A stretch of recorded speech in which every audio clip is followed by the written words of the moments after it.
నా సినిమాలు వేసినప్పుడు నేను నడిస్తే వెనకాల రీ రికార్డింగ్లు ఉంటాయి. గెడ్డం తీసిన గెడ్డం ఉంచుకున్న సింహంలో డైలాగులు చెప్తే రీ రికార్డింగ్లు ఉంటాయి. కానీ నిజమైన హీరోలకి రీ రికార్డింగ్లు ఉండవు.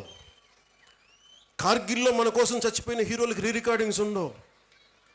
దేశ భద్రత కోసం చచ్చిపోయారు వాళ్ళకి రీ రికార్డింగ్లు ఉండవు. మనం గుర్తుపెట్టుకోవాల్సింది వాళ్ళని.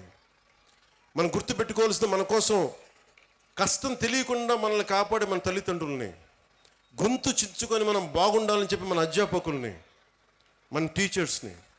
ఇంకా అన్నిటికంటే కూడా ఇందాక దారిలో వస్తూ ఉంటే మనకి చాలామంది మీకు శానిటేషన్ కోసం పనిచేస్తూ ఉన్నారు. మనకి వీధుల్ని శుభ్రంగా తుడిచే మన కుటుంబం అది. మన శానిటేషన్ వర్కర్స్కి మీరు గౌరవం ఇవ్వండి. అలాగే జపాన్ లాగా నేను చిన్నప్పుడు మా ఇంట్లో బాత్రూమ్ నేనే కడిగేవాడిని. మా నాన్న మా అమ్మ మా చేత కడిగిచ్చేవాడిని. అలాగే మన స్కూల్ బాత్రూమ్స్ కూడా జపాన్లో స్టూడెంట్స్ బాత్రూమ్స్ వాళ్ళే కడుగుతారు. ఇక్కడ మనం వేరే వాళ్ళ చేత చేయిస్తాం. సో విద్యార్థులకి ఎప్పుడైతే మనం అలాంటి పనులు చేస్తామో అంటే మనం వాడిన బాత్రూమ్స్ మళ్ళీ మనం కడగం, ఇంకెవరో కడగాలి, అలా కుదరదు. ఆ కల్చర్ అలవాటు చేసుకుంటే మీరు భవిష్యత్తు మీకు చాలా ఉన్నత స్థాయిలో ఉంటుంది. డిగ్నిటీ ఆఫ్ లేబర్ మీకు అలవాటు అవ్వాలి. నేను అందుకనే ప్రతిసారి పారిశుద్ధ కార్మికులకి నేను ఎందుకంత గౌరవిస్తానంటే మీరు నాకు నిజంగా వాళ్ళ భవిష్యత్తు బాగుండాలని కోరుకుంటూ ఉంటాను. సో మీరు మీకు పనిచేసే టీచర్స్కి కానీ, వాచ్ సెక్యూరిటీ పీపుల్కి కానీ, శానిటేషన్ వర్కర్స్ కానీ మీరు ఒక్కొక్కసారి చిన్న థ్యాంక్స్ చెప్పండి. విద్యార్థులకు చెప్తున్నాను, మీరు మా కోసం ఇంత చేస్తున్నారు, చిన్న థ్యాంక్స్ చెప్పండి. వాళ్ళ బిడ్డలు బాగున్నారు లేదని అడగండి. చాలా గొప్పగా ఉంటుంది. మా ఇంట్లో కొంతమంది మాకు సహాయానికి అప్పుడప్పుడు ఎవరైనా వస్తే వాళ్ళ బిడ్డల కోసం నేను ఎప్పుడు నా దగ్గర ఉన్న డబ్బులు ఇచ్చేవాడిని. వాళ్ళు ఎంత ఆనందం వేసేదంటే వాళ్ళ కళ్ళల్లో డబ్బులు ఇచ్చిన తర్వాత వాళ్ళకి అది మన వైపు కాంట్రిబ్యూషన్లా ఉండేది నాకు. సో మీరు నేర్చుకోవాలి అంటే heroes are all over, not just in cinema. మీకోసం పాఠాలలో ఉన్నారు హీరోస్, సరిహద్దుల్లో పనిచేస్తున్నారు, దేశం కోసం పనిచేసి ప్రాణాలను పణంగా పెట్టి చచ్చిపోయే పోలీస్ కానిస్టేబుల్స్ ఉన్నారు, కష్టం తెలియకుండా మేధస్సుతోటి పనిచేసే కలెక్టర్లు, ఐఏఎస్ లాంటి వాళ్ళు ఉన్నారు.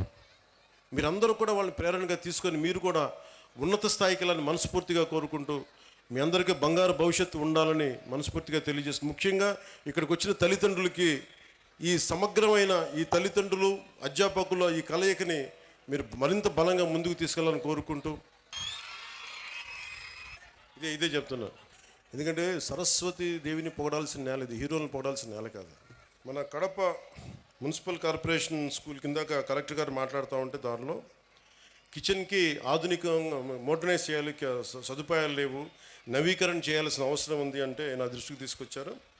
దానికి మన స్కూల్కి సంబంధించి, మన కడప మున్సిపల్ కార్పొరేషన్ స్కూల్కి సంబంధించి ఆ నిధుల్ని ఎంత ఖర్చు అయితే అంత నేను నా ట్రస్ట్ నుంచి మన స్కూల్కి, మన కడప మున్సిపల్ కార్పొరేషన్ ఈ కిచెన్ ఆధునీకరణకి నేను డబ్బులు అందజేస్తాను. అది మీరు ఎంత అంటే అంత. అలాగే ఒక ఆడపిల్లలు అడిగారు, అక్కడ ఆడబిడ్డలు అడిగారు నన్ను, ఆ పాపలు అడిగారు ప్రైజ్ ఇమ్మని. ఇందాక ఒక ప్రొఫెసర్ గారు కూడా అడిగారు, మీకు ప్రశంసా పత్రాలు కానీ అలాగే మీకు బహుమతులు కానీ ఏదైనా ఉంటే స్కూల్ యాజమాన్యం నా దృష్టికి తీసుకొస్తే దానికి సంబంధించిన నిధులు, దానికి సంబంధించినవి కూడా నేను సమకూరుస్తాను తెలియజేసుకుంటున్నాను. అలాగే బస్సు ఒకటి కలెక్టర్ గారు నా దృష్టికి చాలా కీలకమని చెప్పారు. గత ప్రభుత్వం చాలా స్కూల్స్ని విలీనం చేసేయటం వల్ల ఈ ఆడపిల్లలు స్కూల్స్కి వెళ్ళలేకపోతారు, దూరంగా ఉండే స్కూల్స్కి. అంటే దానికి ఒక అన్ని మండలాలకు కలిపి, కొన్ని గ్రామాలకు కలిపి ప్రత్యేకంగా ఒక వెహికల్ సదుపాయాలు ఏం చేయాలనేది నేను కలెక్టర్ గారికి వచ్చే మన కలెక్టర్ల సమావేశంలో మాట్లాడుతున్న దానికి కూడా ఒక పరిష్కారం వెతుకుతాం. అలాగే మాధవిరెడ్డి గారు చెప్పింది, చాలా స్కూల్స్ని కొన్ని పార్టీలు వాళ్ళ ఆఫీసుల్లాగా వాడుతున్నారు. అలాగే నా దృష్టిలో ఉంది జడ్పీ ఆస్తులు చాలా వరకు ప్రైవేట్గా వాడుతున్నారు అనేది కలెక్టర్ గారికి కూడా నేను విజ్ఞాపన ఇస్తున్నాను. నేను ముఖ్యంగా ఈ స్కూల్స్ వైఎస్ఆర్ కడప జిల్లాలో ఎవరైనా సరే స్కూల్స్కి కాకుండా ఏదైనా సరే మిగతా వాటికి వాడుతుంటే వెంటనే వాటి మీద ఒక స్పెషల్ డ్రైవ్ చేసి, ఎందుకంటే స్కూల్స్కి బిడ్డల జోలికి వచ్చేది అది ఏదైనా సరే మీరు చాలా తీవ్రమైన చర్యలు తీసుకోండి. దాన్ని కలెక్టర్కి నేను సభాముఖంగా తెలియజేస్తాను. అలాగే జడ్పీ కూడా రేపొద్దున కలెక్టర్ సదస్సులో మాట్లాడి జడ్పీ ఆస్తులు ఏమైనా అన్యాక్రాంతానికి గురైనాయా తిరిగి ఎలా తీసుకురావాలి, అవసరమైతే గుండా యాక్ట్ కూడా పెడతాం. ఎందుకంటే చాలా బలమైన ప్రభుత్వ ఆస్తుల్ని కానీ పాఠశాలల్ని కానీ ఏదైనా సరే ప్రైవేట్ వ్యక్తులు కబ్జా చేస్తే we will open up, they will be booked under goonda act. గుర్తుపెట్టుకోండి. ఎందుకంటే ఇది కడప రాయలసీమ తెగింపున్న నేల, చాలా బలమైన నేల. మీరు ఇక్కడి నుంచి ఉద్యోగాలు సంపాదించి ఇక్కడ చదువుకొని మీరు ఇక్కడే ఉద్యోగాలు రావాలి, మీకు వర్క్ ఫ్రమ్ హోమ్ జరగాలి. దానికి మీరు ఏం చేయక్కర్లా, మీరు బలంగా బయటకు వచ్చే రోడ్ల మీదకి రండి సమస్య వచ్చినప్పుడు. మిగతాది మేము చూసుకున్నాం. నాకు ఇవ్వాల్సినది ఒకటి ఇవ్వండి మాకు చాలు. మిమ్మల్ని ఎవరిని ఏడిపిస్తున్నారు, ఆడపిల్లల్ని ఎవరిని ఏడిపిస్తున్నారు, బయటకు వచ్చి అధ్యాపకులు చెప్పండి, మా దృష్టికి వస్తుంది.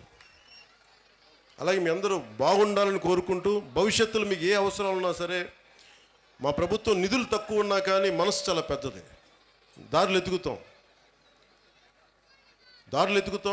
కష్టపడతాం, అభివృద్ధిని చేస్తామని మనస్ఫూర్తిగా తెలియజేసుకుంటూ వేదిక పైన ఉన్న పెద్దలందరికీ మరోమారు ధన్యవాదాలు తెలుపుకుంటూ, మన స్కూల్ యాజమాన్యానికి ధన్యవాదాలు తెలుపుకుంటూ, కలెక్టర్ గారికి, ఎస్పీ గారికి, ఉన్నతాధికారులందరికీ ధన్యవాదాలు తెలుపుకుంటూ సెలవు తీసుకున్నాను. జై ఆంధ్ర, జై హింద్.